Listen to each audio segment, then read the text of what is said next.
Patricia Poleo en Agárrate, opinión estremecedora.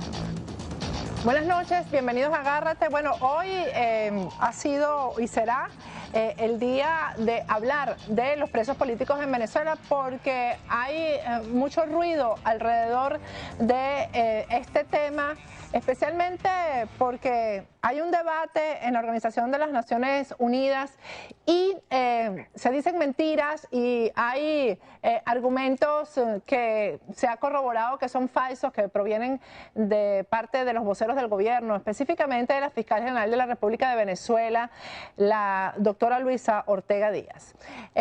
Hoy puse en mi cuenta de Twitter hace apenas una hora que hay la posibilidad de que Leopoldo López salga pronto en libertad, que la información que manejo de una fuente de alta credibilidad es que la boleta está ya firmada, la boleta de libertad. Lo que no tengo información es si Leopoldo López saldrá de la celda de Ramo Verde para su casa en la misma situación que tiene Antonio Ledesma o si van a darle libertad plena.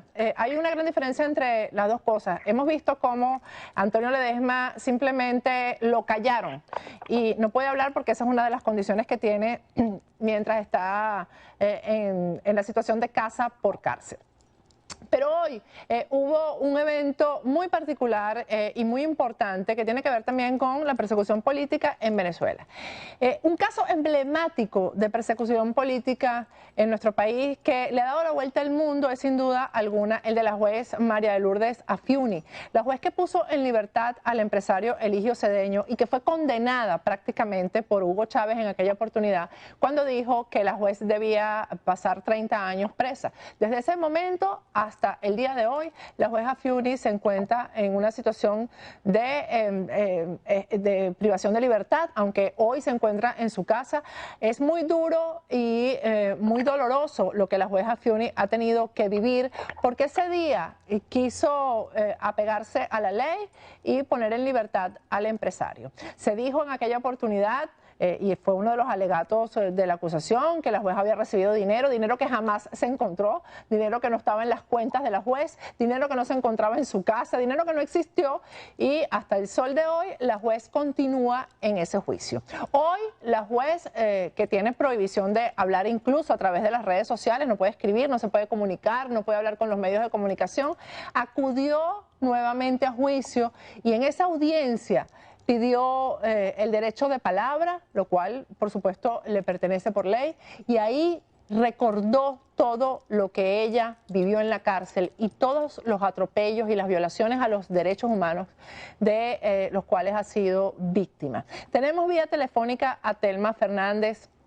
Telma ha sido la abogada de la juez María Lourdes Afiuni desde el comienzo de este drama y hoy vamos a conversar con ella primero acerca de este evento en particular y después de los alegatos que ha expuesto la Fiscal General de la República en esta reunión en Ginebra en la que se debate acerca de la violación de los derechos humanos en Venezuela y que el caso de la jueza María Lourdes Afiuni es centro de esa discusión. Buenas noches, Telma, ¿cómo estás? Hola Patricia, buenas noches. Bueno, ya te escuché y creo que voy a empezar, y discúlpame por lo primero, ¿no? Que es la afirmación realizada por la Fiscal General ante la ONU. Sí. Para después hablarte de lo que sucedió en el tribunal con la juez María Lourdes Afiuni. En primer lugar, Patricia, es absolutamente falso lo que señaló la Fiscal General de la República, Luisa Ortega Díaz, durante el examen a Venezuela ante el Comité de Derechos Humanos de la ONU, respecto a que la juez Afiuni había suscrito un documento donde dijo que no había sido violada ni torturada durante su reclusión en el Instituto Nacional de Orientación Femenino, INOS. La juez Afiuni nunca ha suscrito tal documento indicando que no fue víctima de estos hechos. Ese documento, por lo tanto, no existe. De manera que si la ciudadana Luisa Ortega Díaz presentó ese supuesto documento, sin lugar a duda debe tratarse de un documento forjado y como tal constitutivo de delito de acuerdo a las leyes venezolanas. Esto me parece algo sumamente grave, Patricia, que una funcionaria de este nivel se presente ante un organismo como la ONU a realizar una afirmación de esta naturaleza, ofreciendo una prueba que no existe, como dije antes, y de existir, si ese documento ciertamente fue presentado, la Fiscal General debería investigar, después de la negación que ha habido de ese documento por parte de la jueza Anzuni a través de sus abogados, debería investigar la procedencia de ese documento, debería investigar a la persona que le hizo entrega de ese documento, porque si ese documento no lo suscribió ni lo redactó la jueza Anzuni, como en efecto no lo hizo, entonces estamos hablando sin lugar a duda de un documento que fue forjado. Y ¿sabes qué se pregunta uno cuando ve este documento, esta carta bajo la manga que sacan ellos, tan burda? Uno se pregunta si ellos tenían esa carta, ¿por qué no la hicieron pública en el mismo momento en que se armó aquel escándalo cuando se publicó el libro de Francisco Olivares y en donde se hizo mención a la violación de la jueza Anzuni? ¿Tú te imaginas si ese documento hubiera existido, cuántas veces lo hubieran puesto en Venezolana de Televisión para desmentir a la jueza Anzuni y desmentir lo que recogía el libro de Olivares respecto a la violación? Eso no ocurrió. Resulta que ahora la fiscal general saca esta carta, no sé de dónde, diciendo que es suscrita y redactada por Anzuni, en donde niega la violación. Esto es falso y la ONU lo sabe. Entonces, ante estos hechos y vista la imposibilidad que tiene la jueza Anzuni de defenderse públicamente, el día de hoy, fecha en la cual se encontraba pautada la continuación del juicio oral y público en su contra, y después de 5 años, como tú lo señalaste al principio, ella decidió hablar. Allí comenzó, una vez que se le dio la palabra, a recordarle porque todos sabemos aquí todos los padecimientos que tuvo la jueza Anzuni. Ella empezó a recordarle al nuevo juez de la causa, recordemos que tenemos un nuevo juez, que es el juez Manuel Bonagno, porque la juez que ella tenía antes, violadora de sus derechos humanos y del debido proceso, fue premiada por todas las barbaridades que cometió en el caso Anzuni y hoy preside una sala de la Corte de Apelaciones. Recuerda que aquí los jueces, cuando son jueces de casos políticos, cuando se prestan para torturar y para violar los derechos humanos y el debido proceso de los justiciables o de los perseguidos del régimen, pues resultan premiados, los ascienden a jueces de corte y muchas veces paran en el Tribunal Supremo de Justicia. Entonces, este juez es un juez nuevo y Anzuni empezó a recordarle todas y cada una de las violaciones a los derechos humanos de los cuales ella fue víctima durante su reclusión. Ella narró todas las veces que fue víctima de golpizas por parte de las internas del INOF. Ella relató cómo una detenida de nacionalidad española fue contratada por otras internas para matarla a cambio de condonarle una deuda que tenía por drogas. Ella relató cómo una guardia nacional le dio una patada en uno de sus senos con su bota, con las botas que usan los militares, lo cual le causó una distorsión del tejido mamario. También recordó cómo fue llevada al hospital militar en contra de su voluntad, desmintiendo otra vez a la fiscal que dijo que ella no había ido al hospital militar. Ella sí fue al hospital militar y hoy se lo recordó al juez. Le dijo, yo sí fui al hospital militar y allí me desnudaron para hacerme una revisión y me dieron más de 40 guardias nacionales que me habían trasladado. O sea, la dieron desnuda durante esa revisión. También recordó, ni hablar, por supuesto, de cuando recordó que le vaciaron el útero, que le destrozaron la vejiga, la vagina y el ano, producto de la violación de la cual fue víctima en el Instituto Nacional de Orientación Femenina. Entonces, ¿cómo puede existir un pronunciamiento donde se diga lo contrario cuando además, Patricia, existen miles de denuncias respecto a los tratos crueles y de torturas, denuncias que reposan en la ONU? Por eso es que la ONU sabe tanto de lo que la fiscal está diciendo con respecto a este caso. Ellos saben que eso es falso porque ellos tienen las pruebas de que es falso. Ahora, presentar un documento que no fue escrito por la jueza Anzuni para exculparse de su responsabilidad como fiscal general es demasiado grave a mi criterio. Bueno, esto pasa paralelo al documento que está entregando la fiscal, ¿no? Pasaron las dos cosas como al mismo tiempo. Telma, cuéntame cuál era la cara o el gesto del juez que tú me dices que es nuevo y además... Mira, ajá. Dime, sí, te cuento porque fue muy interesante. Ese juicio de Anzuni es grabado a solicitud nuestra. Lástima que esa grabación no pueda ser difundida, pero ella de hecho trataba al juez de Manuel. ¿Por qué Manuel? Porque fue su compañero de trabajo. Y el juez de verdad que no hallaba dónde meter la cabeza. De verdad que yo creo que el juez quería que la tierra se abriera y desaparecerse. Los fiscales a los cuales ella también se refirió, diciendo que se estaban prestando para todas las vagabunderías por orden del Ejecutivo, que les sentía pena por ellos, que el miedo los hiciera cometer todas las barbaridades que cometían en su caso. Los fiscales no hallaban dónde meter la cabeza. Esa declaración duró más de 1 hora, en donde ella, desde el mismo momento de su detención, empezó a narrar todas las barbaridades que cometieron en su caso, pasando por violaciones del debido proceso, hasta violaciones de sus derechos humanos, torturas, tratos crueles y una aberrante violación. De verdad, lástima que no se puede difundir esa grabación, pero fue un momento, de verdad, si no fuera por lo trágico, fue un momento sensacional. ¿Por qué? Porque le pudo decir todas las verdades que quiso, tanto al juez como al Ministerio Público, y de verdad que estas personas quedaron de verdad disminuidas porque se le notaba en su cara, en su gesto, en su expresión, con todo lo que está diciendo la jueza, y porque además ellos saben que es verdad. Ella le dijo, entre otras cosas, que ella le daba dolor ver cómo los jueces subían a la presidencia del circuito judicial de Caracas con un expediente debajo del brazo a recibir órdenes para ver qué iban a decidir.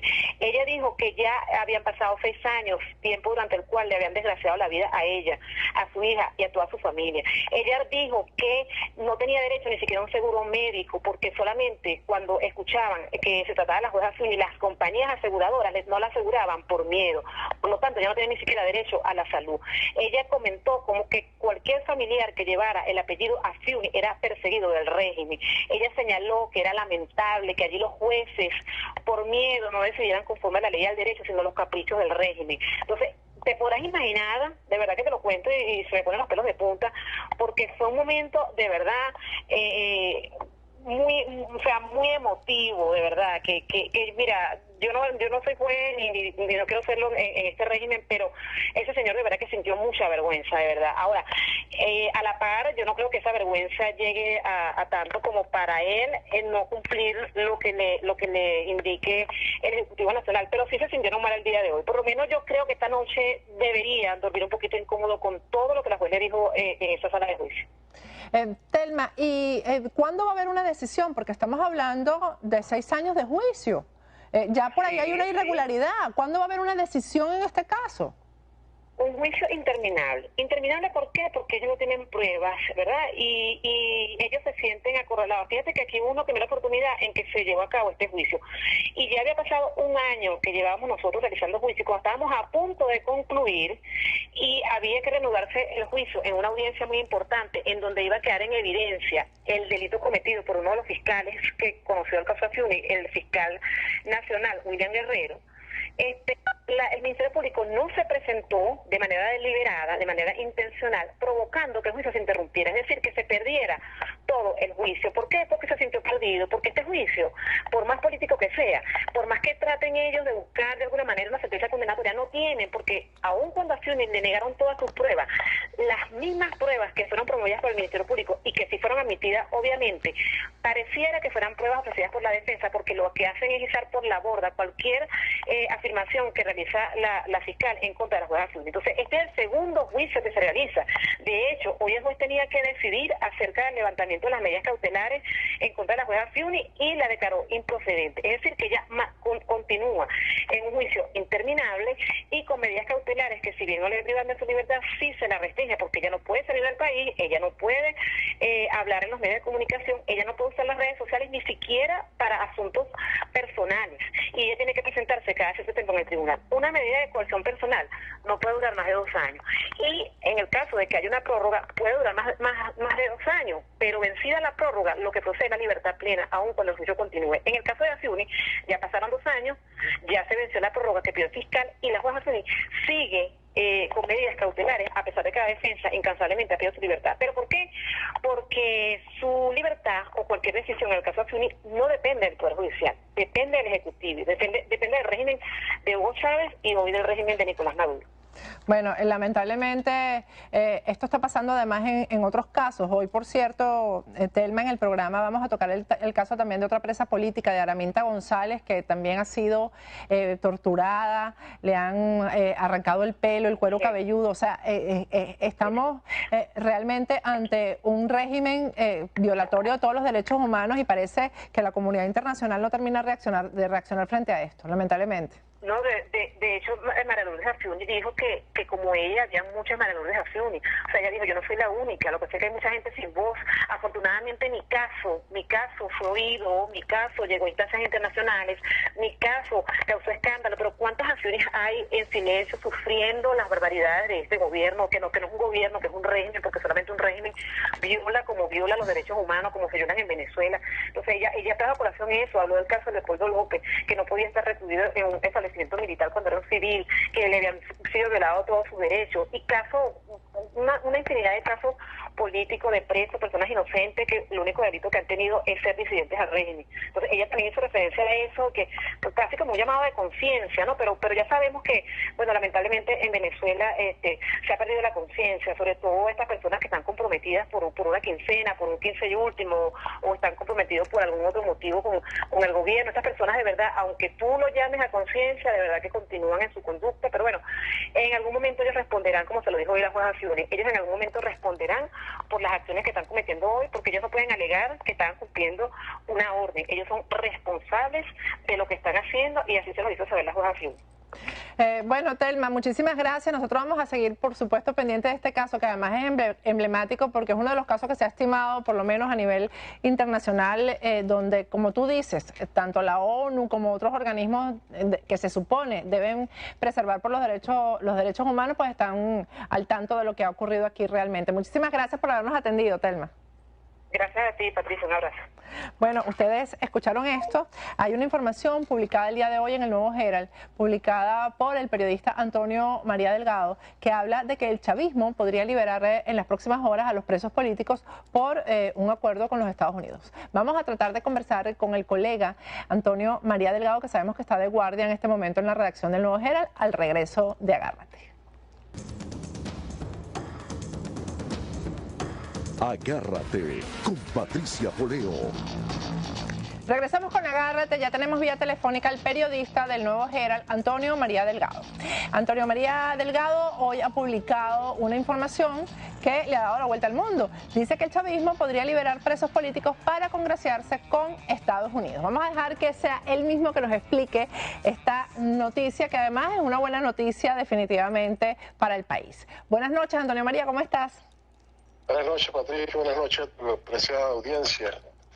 Sí, efectivamente, es lo que publicamos de que el senador Bob Kerrey iba a viajar y ya se encuentra en Venezuela para reunirse con altos funcionarios del gobierno como parte de este proceso de acercamiento que está adelantando el régimen de Maduro con Estados Unidos, y que como parte de ese esfuerzo ellos estaban pensando de liberar a una serie de presos políticos, incluyendo al propio Leopoldo López, como gesto de acercamiento, como gesto de que con ellos sí se puede conversar, se puede trabajar, y con la idea de que este senador Corker, quien es muy influyente dentro del Senado, que es el presidente del Comité de Relaciones Exteriores, lleva el mensaje al resto de los legisladores, y particularmente a Marco Rubio, por ejemplo, con quien comparte puesto dentro del comité, que básicamente el régimen está dispuesto a conversar.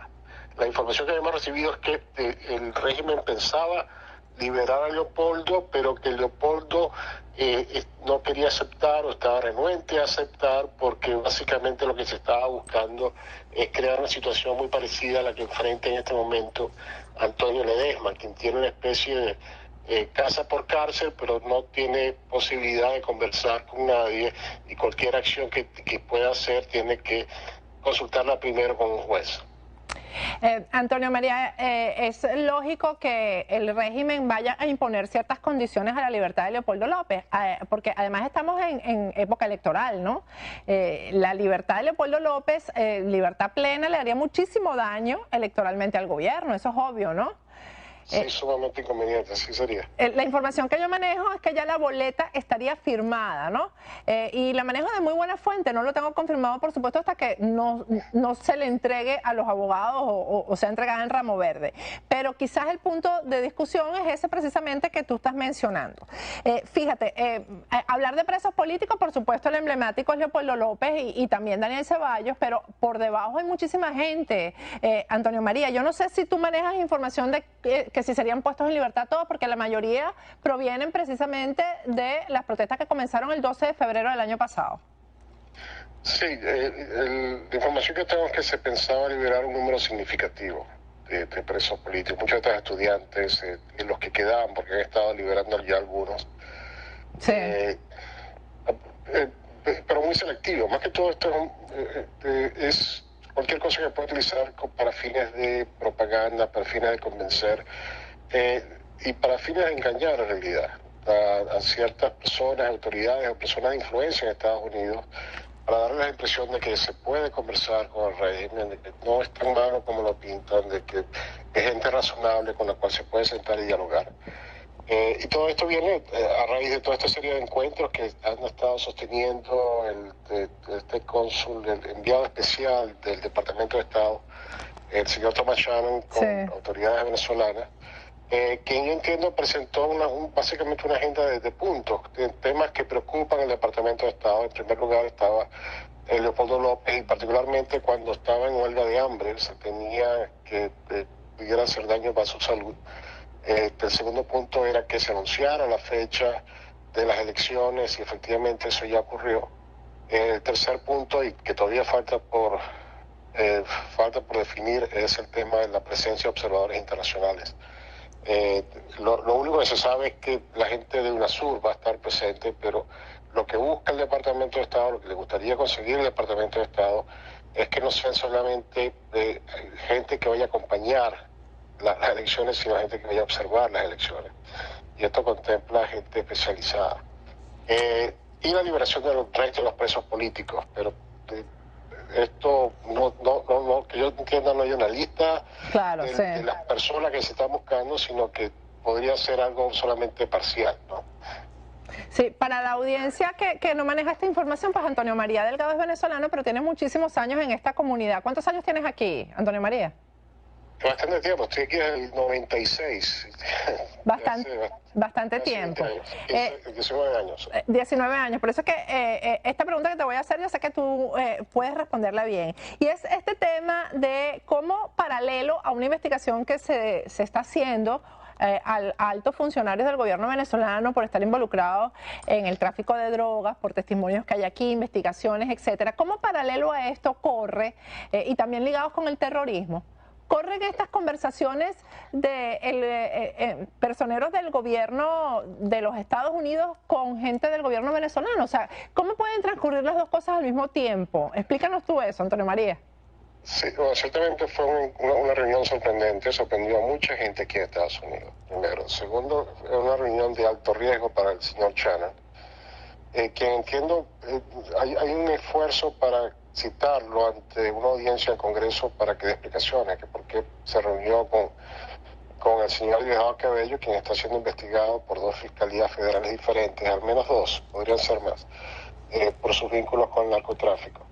Y se entiende que el Departamento de Estado sabe muy bien el avance de esas investigaciones, porque se le han presentado de las fiscalías informes sobre qué es lo que se está haciendo, dónde se está. Esta fiscalía viene trabajando desde hace mucho tiempo sobre esta situación del cartel de los soles. Tienen mucha información, datos y testimonios suministrados por personas que eran muy cercanas a los actores principales de estos carteles, y ya están siendo investigados. Ahora, eso dicho, lo cierto es que hasta el momento no ha sido anunciado de que hay un indictment. Eso no quiere decir que no exista, pero simplemente que no se ha anunciado un indictment contra el señor Cabello. Los fiscales guardan silencio, como es obligatorio en el caso de ellos que llevan esta investigación, pero la prensa ha confirmado, y nosotros hemos confirmado, particularmente el Nuevo Herald y el Miami Herald ha confirmado directamente con la fiscalía de que efectivamente está siendo investigado, y que los testimonios y que las pruebas presentadas son muy abundantes. De manera que estos casos están bastante avanzados. Ahora, en estas conversaciones no hay posibilidad de que el Departamento de Estado le haya ofrecido al señor Cabello hacer algo para contener esos juicios. Eso acá no sucede. La justicia es independiente. Cualquier intento de frenar sería un delito, porque existe la figura del delito de la obstrucción a la justicia. Y el caso más cercano de algo parecido habría ocurrido acá. Sucedió con el caso de Watergate, por mucho menos influencia para tratar de ocultar una situación irregular, mucho menos tratar de hablar directamente con una fiscalía para decir, vamos a brindarle algún tipo de protección a este señor. Eso aquí no ocurre. Eso está muy bien que lo hayas aclarado, porque tú sabes cómo es el venezolano y los rumores que han corrido a partir de esto, pues que Diosdado está negociando, y como si eso fuera así, ¿no? Pero entonces, con esta explicación que tú estás dando, también yo debo asumir que estas conversaciones que tiene el presidente del Comité de Relaciones Exteriores del Senado con el gobierno venezolano son con el gobierno que no tiene nada que ver con Diosdado Cabello, pues porque sabemos también que quien maneja prácticamente la parte represiva del régimen es Diosdado Cabello. Sí, sí. Ciertamente aquí el gran ganador es Maduro, no necesariamente Diosdado Cabello. Lo que sí puede hacer el Senado y el señor Coker es frenar o tratar de contener cualquier iniciativa dentro del Senado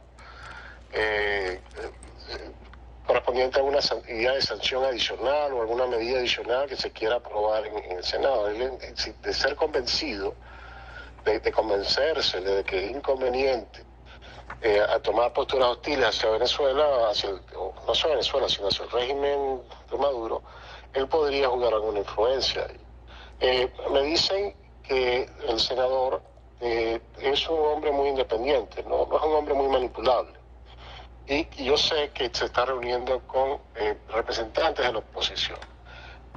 Entiendo que se iba a reunir hoy, esta tarde, con María Corina Machado 1 hora y que se reunió con gente de la MUD y que la idea era que tratar de, cuando se le invitó, la idea era que tratara de reunirse con representantes de la sociedad civil, de los sindicatos y de otros gremios para que pudiera ver por sí mismo cuál es la verdadera situación en Venezuela, que no se dejara llevar de la mano por un tour orquestado por el régimen, sino que la idea es que pudiese ver cuál es la realidad de Venezuela. Así que la visita no necesariamente es algo muy negativo. Yo creo que podría abrir espacios para poder explicársele a él particularmente qué es lo que pasa y las dificultades que está pasando el pueblo venezolano. Ahora, es difícil que el gobierno ceda a una observación internacional seria, ¿no? No estamos hablando de UNASUR, sino una observación seria para las elecciones, Antonio María, porque tienen mucho que perder en esas parlamentarias, ¿no?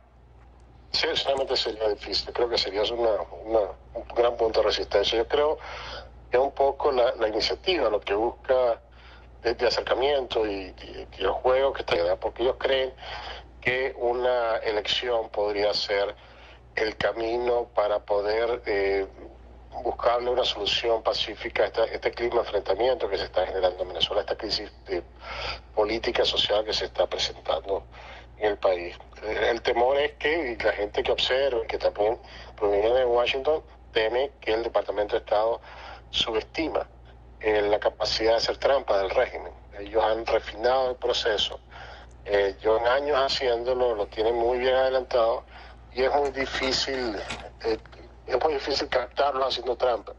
Así que se encuentra esa situación de qué es lo que va a pasar, ¿no? Sí, aunque se dice que si hay una avalancha de votos es difícil hacer trampa, yo creo que eso no es así, ¿no? Porque es que la trampa se comienza a hacer desde el punto en que se abusa, por ejemplo, de los medios del Estado para la propaganda, ¿no? Ya por ahí empieza la trampa. Y cuando no se permite que se publique el registro electoral para que lo revisen los partidos, bueno, todo eso va sumando. Sí, el tema del voto asistido, el tema de los controles que llevan, se sabe que si votaste o no votaste, las presiones dentro de los organismos del sector público, todo eso suma. Bueno, Antonio María, espero que si tienes alguna noticia por ahí la compartas. Estamos todos esperando. Con mucho gusto, Patricia. Estamos todos esperando esta liberación que va a aliviar muchísimo la presión en Venezuela. Gracias por habernos atendido. Un placer y buenas noches. Bueno, lo escucharon ustedes, el colega es venezolano, pero tiene ya casi 20 años aquí en los Estados Unidos y hoy ha publicado esta información. Yo he recibido, repito, la información de que Leopoldo López podría ser liberado en las próximas horas y me imagino que a Leopoldo López le seguirá la lista de personas que están presas en Venezuela por su pensamiento, por protestar, por resistirse a la opresión y a la dictadura, pero nos queda esperar, porque definitivamente es difícil que Leopoldo López se someta a un régimen que lo mantenga en su casa, pero en silencio y sin poder actuar, sobre todo en estos momentos electorales. Al regreso vamos a tocar el tema de otra presa política venezolana, Araminta González, que ha sido torturada en la cárcel. Una amiga de Araminta González, una testigo de lo que a ella le ha tocado vivir durante casi un año de cárcel, va a hablar con nosotros desde Venezuela. Ya regresamos con Agárrate. Regresamos con Agárrate. Uno de los casos más terribles de persecución política en Venezuela ha sido el de Araminta González. Araminta es una química, es mujer, una química venezolana que fue detenida, acusada de, con su experticia, es decir, con sus conocimientos, preparar explosivos.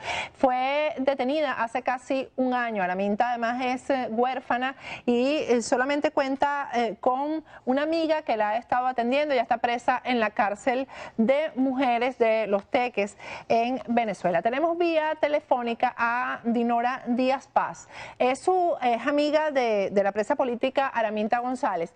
La idea que tenemos con esto es que en cada uno de nuestros programas vamos a ir presentando los casos que internacionalmente no se conocen, pero que son terribles. Araminta ha sido torturada en la cárcel, ha sido objeto de cualquier cantidad de barbaridades además yo he estado revisando su caso y es un caso que no entiendo cómo no se ha convertido en un emblema de lucha por la libertad en Venezuela. Buenas noches, señora Dinora, ¿cómo está? Buenas noches, señora Puleo, gracias por entrevistarme. Aquí estoy, bueno, para dar todos los detalles que usted me quiera hacer las preguntas con respecto a Araminta González. Dinora, ¿de dónde conoces a Araminta?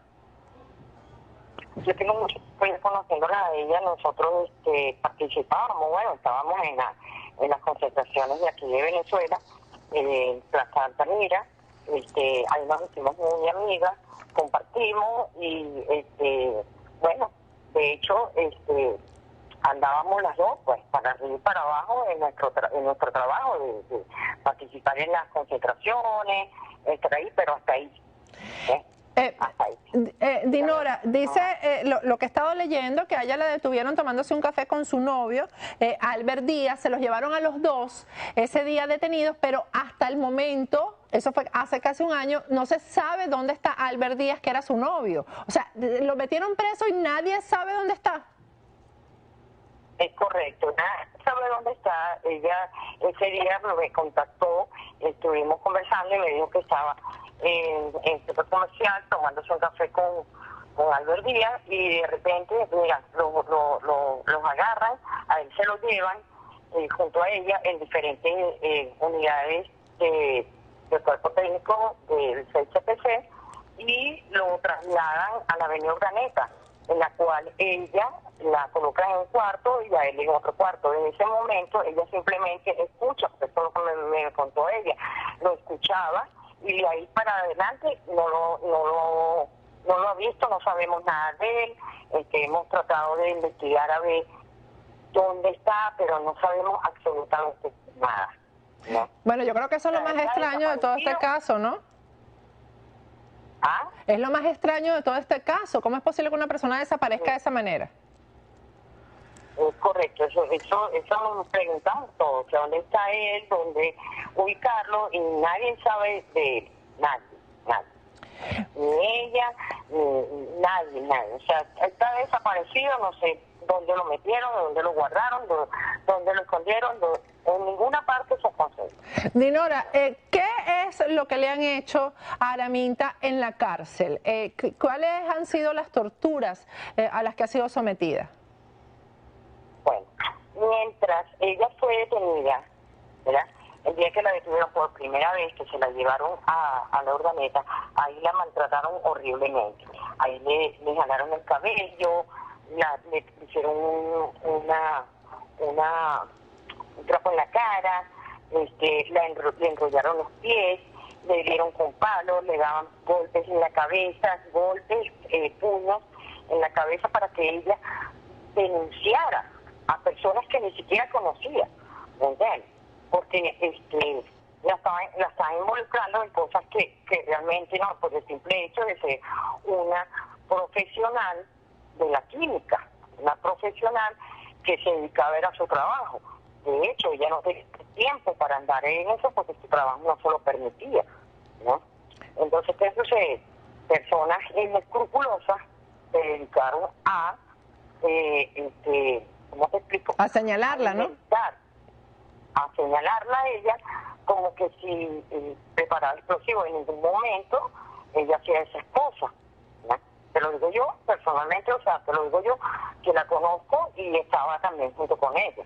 Ahora, en este año le han hecho, en este año, porque además, para quienes no conocen el INOF, el Instituto Nacional de Orientación Femenina, así se llama la cárcel de mujeres en Venezuela, es una cárcel de presas comunes, allá hay homicidas, narcotraficantes, mulas, todas esas cosas, y ahí está recluida Araminta, ¿no?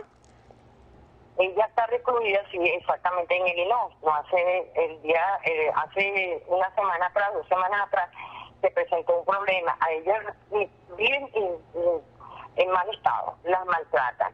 A ella le quitaron todos sus seres dentro del sitio donde estaba recluida. Ella estaba en un sitio más o menos, entre comillas, y ahora la trasladaron a un sitio donde están todas las personas que había y por haber han cometido algún delito. De que no tenía medicamentos, sus medicamentos solo desaparecieron porque ella tiene que tomar unas pastillas porque ella es lo inverso a tener azúcar en la sangre. Ella es completamente lo inverso y tiene que tomarse esas pastillas diariamente. A ella la maltrataron, le quitaron, la esposaron, la colocaron, la ponían a dormir en una cama en colchoneta, sucia, las habitaciones esas donde las tienen, eso es con alimañas, huecos en las paredes, las vitrinas donde van al baño, eso es completamente desaseado, ¿no? Buscando que tengan algún tipo de enfermedad. Ahorita no hace mucho las ponen a hacer orden cerrado en el patio, las meten 2 y 3 horas ahí bajo el sol o bajo la lluvia. ¿Tú has tenido oportunidad de visitarla, Dinora? Yo sí he tenido oportunidad de visitarla. ¿Cómo está el ánimo de ella? Los ánimos de ella están muy decaídos, sobre todo ella psicológica y mentalmente. Está delgada, está pesando menos de 26 kilos. Dios mío, menos de 26 kilos. ¿Y cuánto mide? Los pantalones le queda una cosa de que yo te digo, porque ella era una persona que pesaba 32 kilos. Bueno, estamos hablando de menos de 26 kilos, es como 50 libras, más o menos. Es correcto, eso está en el hueso. Eso está en el hueso, no tiene absolutamente ni siquiera las manguitas para poderse sentar. Los pantalones le quedan abajo, se le caen. Ahora, ¿el juicio ya terminó? ¿Ah? ¿El juicio ya terminó? ¿Ella está condenada o en qué situación está su juicio? El juicio ni siquiera ha comenzado. Las audiencias preliminares todas han sido diferidas. No ha tenido la primera audiencia. Siempre hay un problema, los fiscales nunca asisten. Después la primera fiscal que tenía era la fiscal 20, a ella la cambian, después le van a asignar a otros fiscales y el fiscal no aparece por ninguna parte. Bajamos porque ella tenía un juicio, ahorita la semana pasada tuvo juicio igualito. El fiscal no apareció. Nunca aparece, nunca dan razón, y eso es diferimiento tras diferimiento. Siempre hay una excusa, que si no hay un papel, que si no le sacaron copias, que si no llevaron el documento, y la pobre muchacha siempre la tienen. Pero además en la historia que estoy leyendo dice que la tienen como una presa política muy peligrosa y la revisan permanentemente, incluso le meten los dedos en sus partes íntimas, la desnudan, o sea, ella está sometida a esto permanentemente. Eso es constantemente, mi amor, eso es constantemente. Ahorita hay un grupo llamado GRIP que se encuentra en el INO, ¿verdad? Que es bárbaro.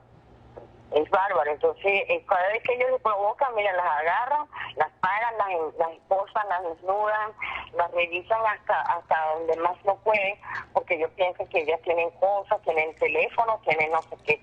Imagínate. Y aparte de eso, no les permiten ni llamadas a los familiares. Si acaso y eso es ya. O sea, si no contestan, ya.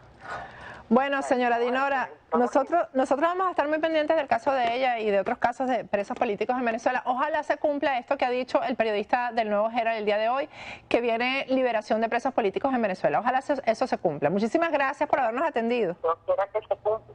Bueno, muchísimas gracias y por su invitación y bueno, que pasen muy buenas noches. Hasta luego. Hasta luego. Bueno, yo me voy a despedir hasta mañana. Hoy iba a hacerles porque hay un ruido en las redes sociales, con que ya yo le he explicado aquí algunas cosas, pero mañana yo les voy a dar unas cuantas noticias sobre esa supuesta demanda. Noticias que no se deben perder porque además están relacionadas con esta forma de actuar de los enchufados boliburgueses venezolanos, léase Gianfranco Rondón. Mañana voy a hablar de eso y vamos a estar pendientes de esta noticia acerca de la liberación de los presos políticos en Venezuela, porque la información que yo manejo es que ya por lo menos la boleta de libertad de Leopoldo López está firmada. Yo me despido hasta mañana.